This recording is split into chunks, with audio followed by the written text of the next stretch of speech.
હરિયાણામાં ભાજપની બબ્બર જીત, સતત ત્રીજી વાર સરકાર બનાવવાનો રેકોર્ડ। મુખ્યમંત્રી નાયબ સૈનીએ કહ્યું, પીએમ મોદીને જીતનો સંપૂર્ણ શ્રેય ભાજપની નીતિઓને જનતાએ સ્વીકારી।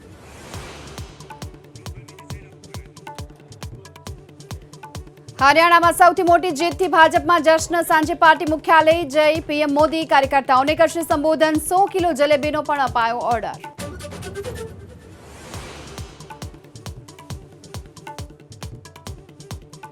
जम्मू काश्मीर में एनसी कांग्रेस गठबंधन ने मળી बहुमती। उमर अब्दुल्ला बनशे मुख्यमंत्री। जम्मू में गत चूंटणीनी तुलनाए भाजपने फायदो, पण प्रदेश अध्यक्ष रविंद्र रैनानी हार।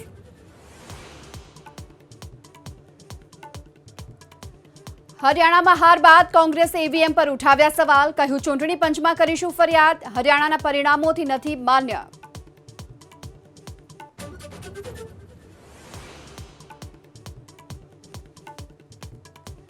बोटाद एसटी डेपोना चालके चालू बसे रील्स बनावी, पोताना अन्यना जीव मूक्या जोखममां। खुद चालके रील्स बनावी सोशियल मीडिया में करी वायरल।